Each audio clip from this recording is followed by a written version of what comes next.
Welcome to the PharmaSource podcast. Poor CMC planning can have a significant impact on biotech valuations. Companies with weak manufacturing strategies see their funding prospects dry up, whilst competitors with robust CMC roadmaps secure premium investment.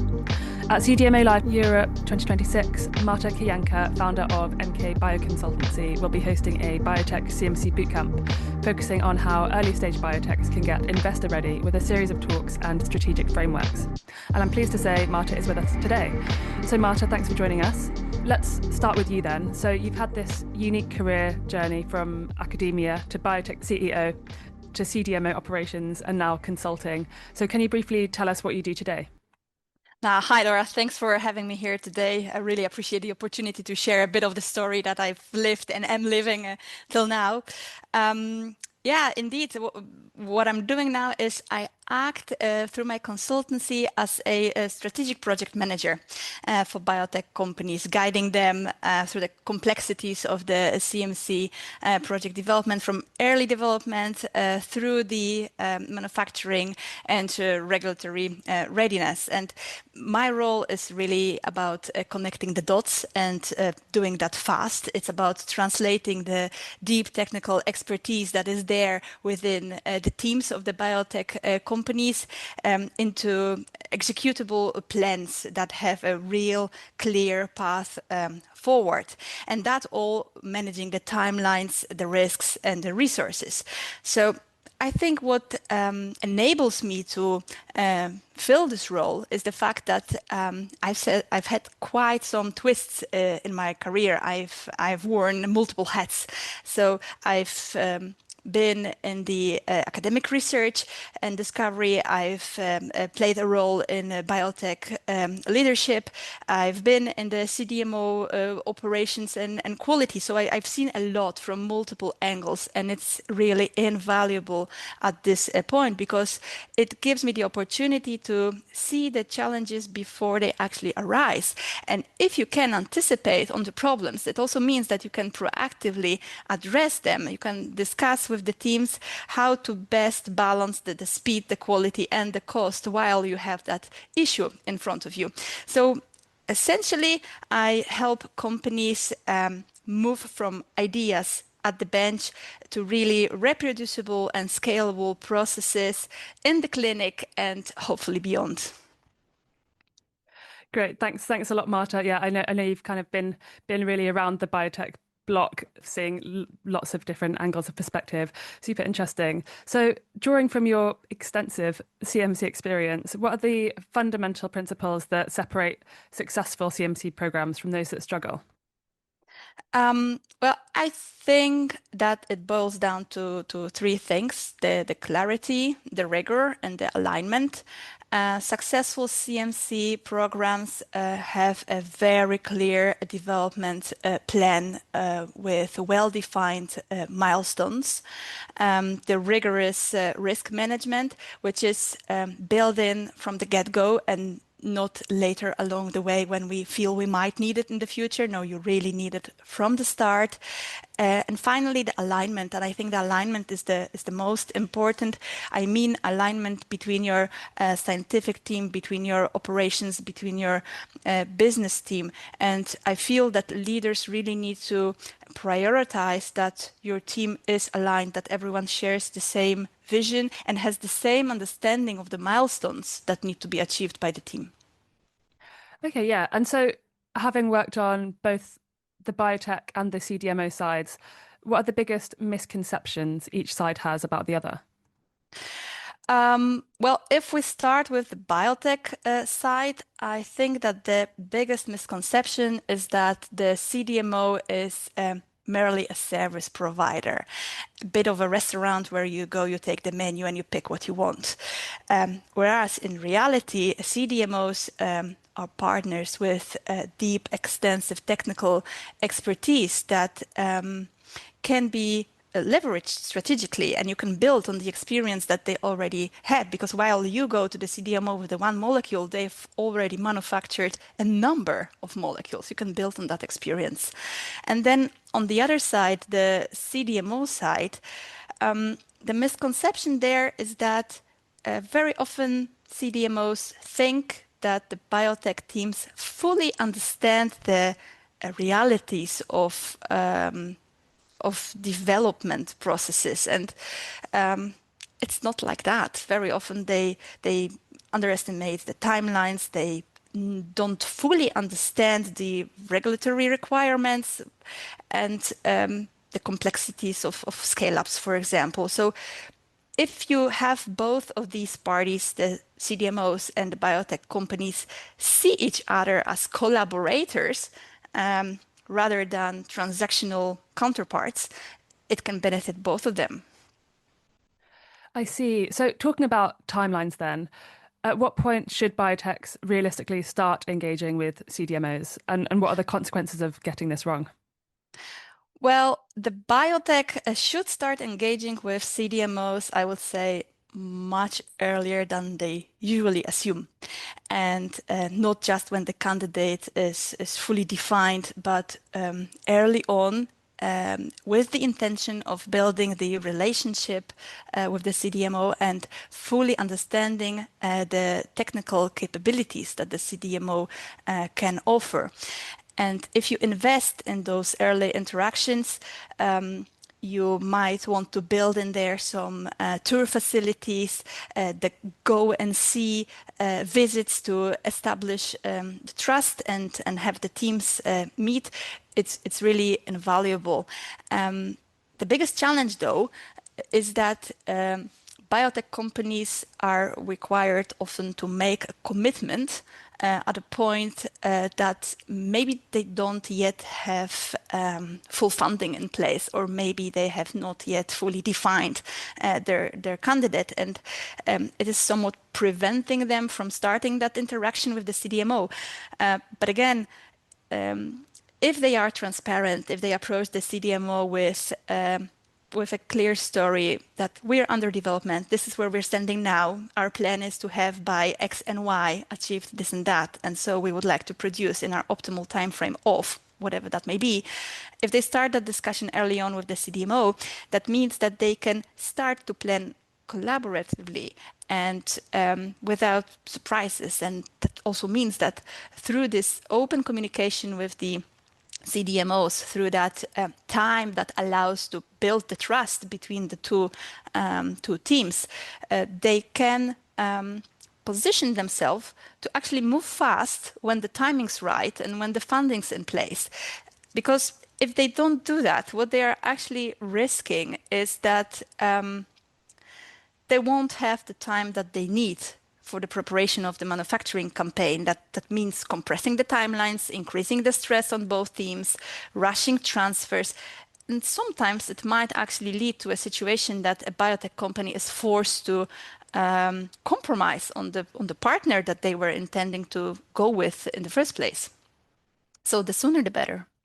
I see, makes sense. And so what role do you play in helping biotechs identify the right activities to partner with CDMOs on?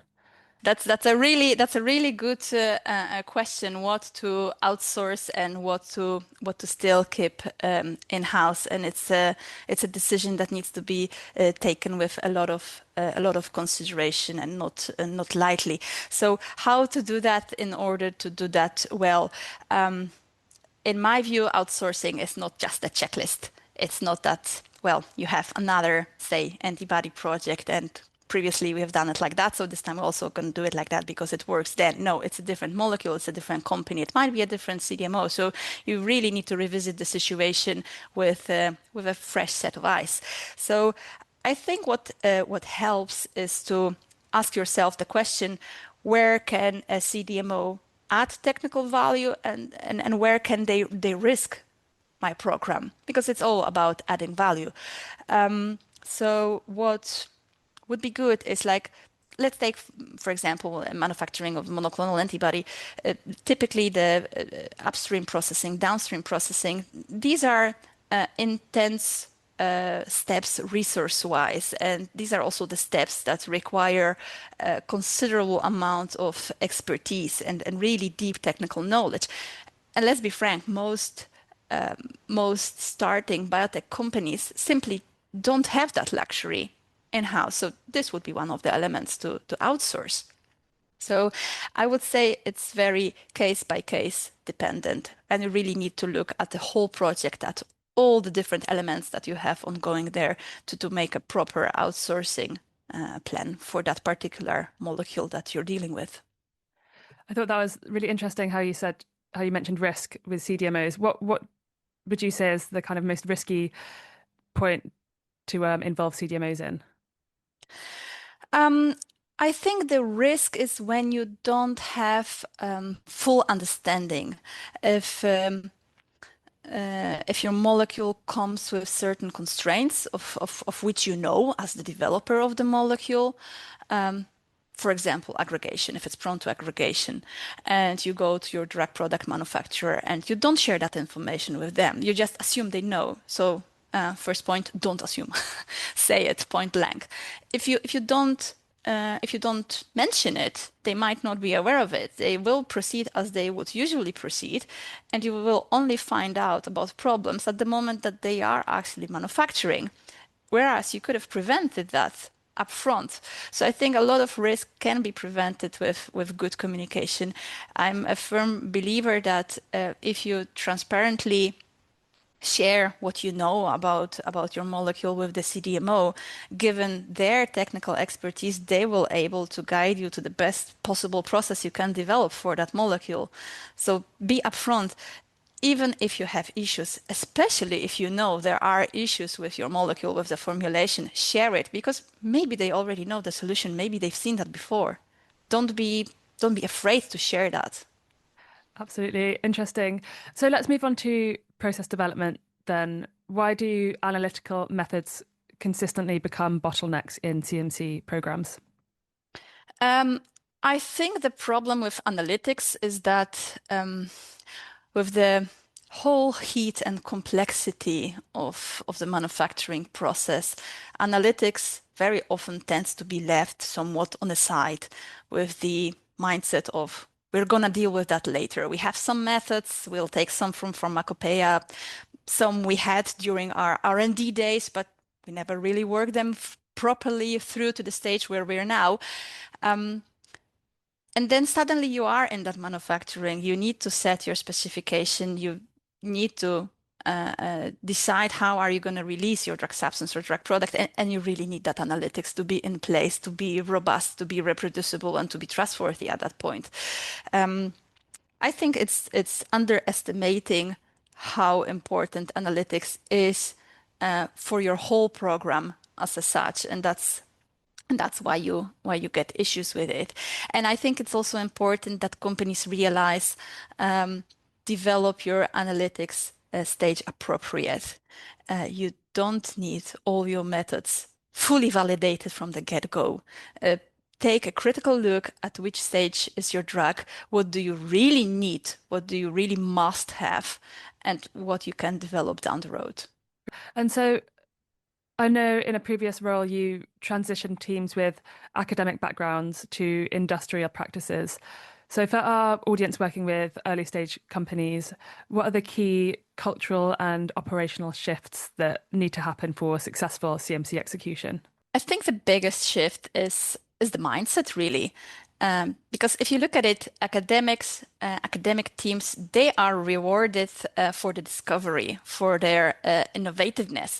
Whereas in industrial teams are rewarded for reproducibility, compliance, proper documentation, predictability. So the very opposite than the academic. And then operationally, I think that translates to standardized procedures, to very clear milestones, to robust risk management strategies. And then culturally, that's a very good point. It's extremely important. It's this cross-functional collaboration and accountability. And what I mean by accountability is having people realize, especially the scientists, that their decision will have or can have regulatory impact, commercial impact, downstream implications for the process. So the cross-collaborative approach and the constant check within the team for alignment is crucial for success. Yeah, that's really interesting. And so, having managed CMC projects from both sponsor and CDMO perspectives, what separates exceptional project managers from average ones? Exceptional project managers are proactive, technically fluent. You need to know what your team is discussing and what they are really talking about, what it really is that is the problem before you start jumping onto solving that problem. They need to communicate clearly across disciplines, and this also means that exceptional project managers, they have this intrinsic feeling on what type of information a certain stakeholder is looking after. And they can deliver that information on time and the right quality. I think companies should look for project managers who can translate science into actionable plans with clear milestones, with balanced risk and very clear cost. And importantly, exceptional project managers can maintain their credibility with both technical teams, but also executives. Interesting, thanks. And so we touched on transparency from the biotech side earlier, but on the CDMO operations side, what is the right approach to transparency when issues arise? How should they handle communication to sort of maintain trust? Well, again, the same. Honesty is crucial, and timelines are the key. And any CDMO working for a biotech company will have in place a quality agreement. And that quality agreement will define how fast they are obliged to inform the customer about the deviation, dependent on the severity of that deviation. I think what helps to maintain the trust is that when the CDMO reports the issue, because it is without a doubt that they will have to report the issue, the sooner they do that, the better. They should do it on their own initiative and not waiting for the customer to find it out later on during the batch record review, because that's really bad. It's ruining your reputation. You don't want that. So be proactive about it. Be transparent about it. And when you decide to inform the customer about the issue that occurred, don't go to the meeting unprepared. Take that moment to discuss with your internal team, with your SMEs. Why did it occur? How did it occur? Could we have prevented that? What will we do in the future not to have it again? Only when you have all your facts well organized in a row, only when you have full understanding of the situation, get into that discussion with the customer, and if you can, have already a remedy plan ready. What really ruins that trust is when you start sugarcoating or when you're delaying the communication. It does not scream trust and honesty in that relationship. So don't do that. And then what can also help this difficult moment of when there is an issue or deviation is if the biotech companies realize that manufacturing and CMC as such, it is very complex. Don't expect it to be without issues. If you're open to the possibility that some things might not go as planned, for whatever the reason might be, there will be an investigation later on to find out what the cause was. But just bear in mind that there is this chance that things will go off the tracks, and try to stay collaborative instead of finger pointing and raising the blame culture. It will, what's done is done. That's not going to be repaired. So try to see together with your CMO how you can hopefully still together move into the future in your project. Absolutely. Sounds like great advice. Transparency and honesty is key. So internally then, when managing projects, I'm sure you've seen some tension perhaps between business development and technical teams. How should manufacturing leaders structure their organizations to ensure technical feasibility can align with commercial commitments? That's a very good question, and this is something that I believe many of us have seen a lot in these types of organizations where you have the business development team whose primary task is to get as much production in as possible, fill the line, have it running, don't waste a single moment, right? Time is money. And at the same time, you have the operational team who is responsible for executing that process and doing it right the first time and meeting all the quality requirements. And these are drugs that go into human after all. So there is a lot of pressure for quality and little room for mistakes. So naturally, there will be tension. And in my view, the alignment starts at the top. It starts at the leadership. It really helps when manufacturing leaders establish a cross-disciplinary teams or boards that together review the incoming projects, have a representative of your BD team, have a representative of your operations, have a person with deep understanding of the process to know for sure that it is feasible to be executed in your factory given the capabilities that you have there. And once you have that multidisciplinary team, all of them discussing, there's another level that you would need to add, in my view, to make it fully well operational, and that is clear decision rights. Who is the one to make the call whether ultimately you will accept or not a certain project? When you have that all done right, you will prevent over-promising and under-delivering. Yeah, interesting. And so then how can biotechs avoid overcomplicating their manufacturing processes? What's the difference between necessary complexity and expensive over-engineering? The key differentiator here will be that necessary complexity solves a real problem. A real problem like product stability or scalability or regulatory compliance. Those are real things. You need to address them. You can't decide to, well, we'll do it later. No, you need to do it now. And if it asks complex solutions, you will be implementing those complex solutions. Whereas over engineering, it's adding cost, it's adding time, it's using resources, and it's not adding any tangible benefit.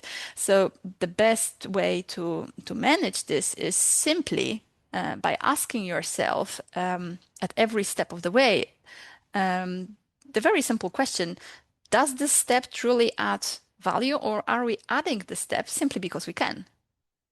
Yeah, really interesting.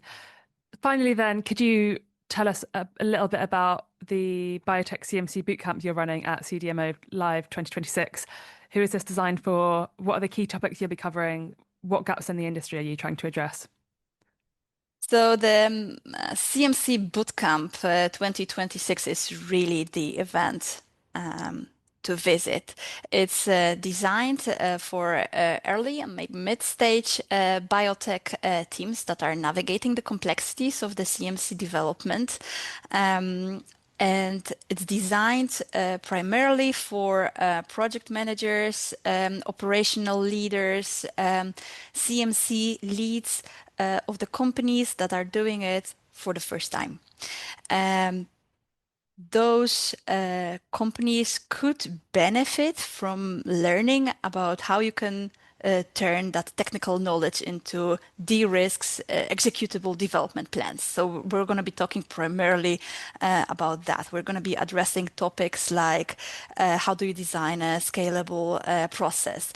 When do you need to start thinking about your analytical method development? What are the best practices regarding the technology transfer? The outsourcing strategies, what to keep in, what to outsource, and under which conditions, the risk management across the CMC lifestyle. So those are the different domains that we'll be covering. But I think what truly adds value to the CMC bootcamp is this unique storytelling element. I'm really excited about this because what we're going to have is a panel of very seasoned CMC leaders, and they already expressed their enthusiasm to share with us and share with the audience their experience, and not just the beautiful but also the ugly. So the risks they took, the risks that they would never take again because they had a bad experience. And then on the other side, we're going to have a panel of younger companies who are just starting on the CMC path, and who are willing to share with us where is the real struggle, what is really keeping them awake at night. The gap that we are addressing with this program is very important because there are a lot of biotech companies that are entering the clinical development without really a practical understanding of the CMC challenges, and that leads to delays, that leads to cost overruns, that leads to a lot of stress and failed transfers. No one wants that. So we want to take advantage of the fact that there's a lot of people who are very seasoned with a lot of experience, and they are willing to share all that, and they are willing to make that connection in how they established the programs and how did that help their companies build a certain credibility level for the investors to invest in those companies. So I can only invite anyone interested to join, because that's one of the events you simply can't miss next year. Great. Well, I mean, I'm really interested to attend live. What phases in development is this track most relevant for? This would be most relevant for the companies that are entering their phase 1, maybe phase 2 trial. So companies further down the development route, going into their phase 3, thinking of process validation, they've already been there, done that. And I would say if they are willing to share their experience with us, join the session, join the discussion, raise that hand, share your perspective. Absolutely. Great. Thanks a lot, Marta. Well, I'm looking forward to meeting you in person at CDMO Live. Thanks a lot for talking to me today. Thank you very much for the invitation. It's been a pleasure.